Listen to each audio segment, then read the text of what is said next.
because I feel like I'm the same way at times. Definitely. But do you ever find it difficult to follow it? You know, because there's some people who are great planners and not disciplined people. There's some people who are really disciplined, but maybe too disciplined where they don't do obviously things that are so obvious that they should be doing based on intuition, but they're trying to follow the plan per se. Like how's your relationship with your plans when you actually make them? Like, do you feel like you're very good at executing them, following them perfectly, or deviating from them in a good way, or how does that end up working out for you?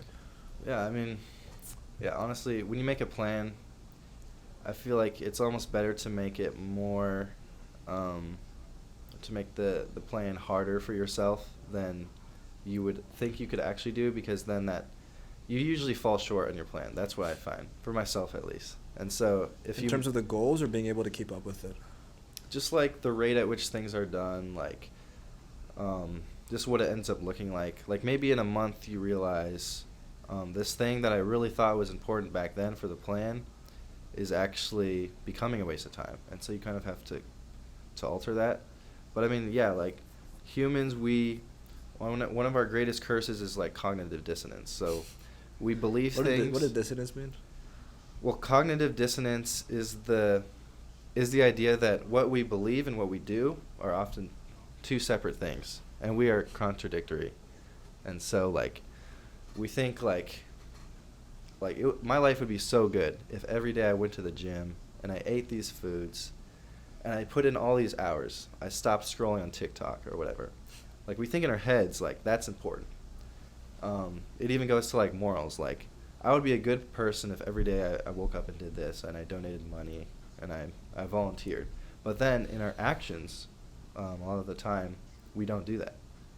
And so it's just like, yeah, we do things that are irrational because of it's just our nature to follow the path of least resistance. So it's like in your life, you have to constantly be double checking that. And yeah, like you have to constantly be like updating yourself and saying like, am I doing what like the best I can do? And you're like, if you're honest with yourself, there's almost like there's no perfection. Like you're always going to be falling short somehow. But the more you remind yourself, the more you can start to approach that. And so it's like over the long run, you do get better. And I have gotten better. Like for example, like with weightlifting or something like that, like having like exercising, having a clean diet. When I started, which was like many years ago, probably when I got into high school, so I was like 14, I would constantly just like fall off my diet, fall off my training. I didn't know what the hell I was doing. But at this point, after 4 years of just constantly like reminding myself, it almost like changes your mindset. And so like at this point, like the idea of not sticking to my schedule is just like seems almost harder than actually sticking to it. Like it's so ingrained in my mind that just like what I eat, like when I weightlift, when I go to the gym, it's just like on autopilot. Yeah. It's just because I've kept doing that. Yeah, with the repetition, you get so much better with time. Do you sometimes feel like it's a bad thing? Obviously, for the most part, it's a good thing. You know, like you're now able to actually execute a plan if you set it out. You know, you're not falling under the chains of cognitive dissonance where you tell yourself you're going to eat this diet and then a weekend you're like, wait, what am I doing eating this pizza right now? Like, I fucked up.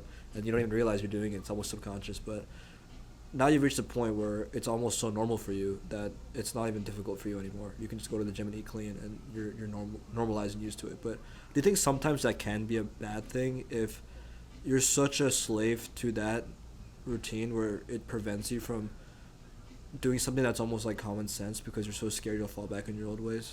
Does that question make sense? What do you mean like by common sense? I feel like something I've struggled with is that something will be so obvious to me that this is what I should be doing in my life. Mm-hmm. But I'll be like, oh no, the plan says I can't do it. Like what? Like I think the best example was my senior year of high school. Mm-hmm. When I was probably the most deep into discipline. Definitely senior fall, I don't think there was a day, 7 days a week I slept at 9. Woke up at 5:30. I don't think I missed a day.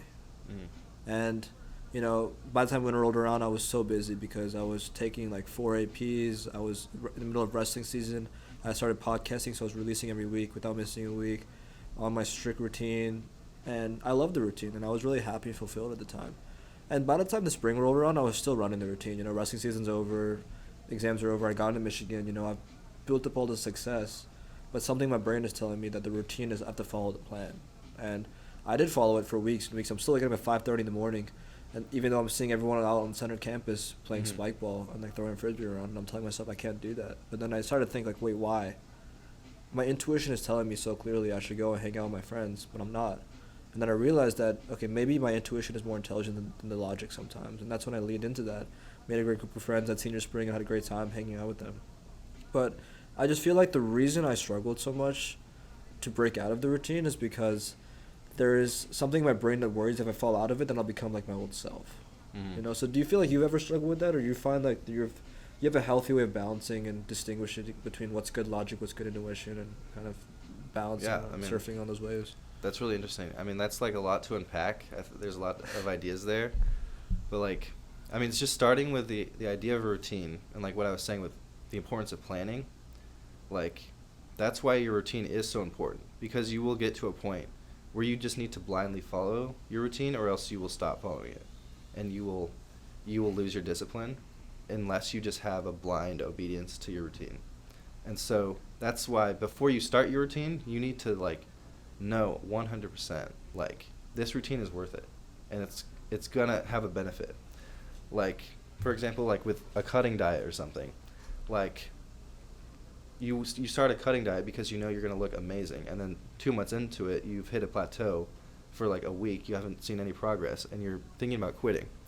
And so in that instance, would it be common sense to like go have dessert, to go have a normal meal, because it doesn't follow your plan?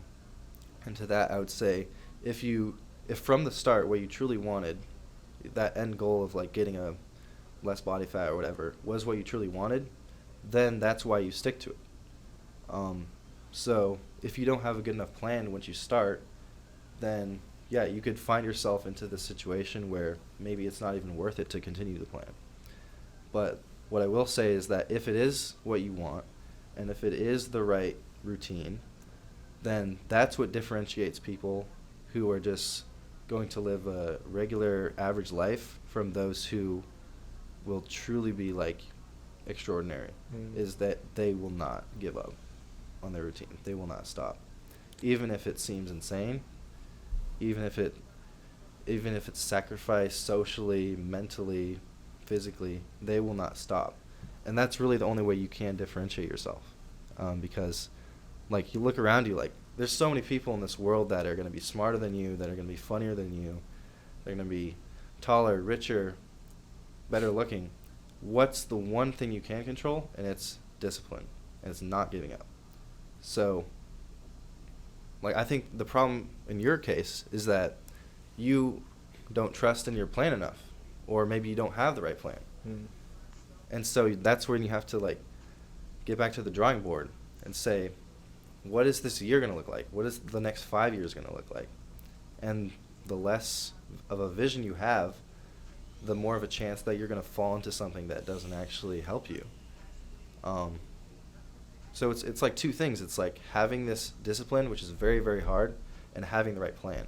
And you can't be truly successful, I think, without both. It's going to be very hard if you can't have both. So that's what I'm working on all the time.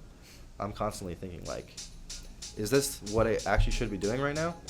And then I also have to be worrying about, like, am I sticking to the plan? You have to do both at the same time, I feel like.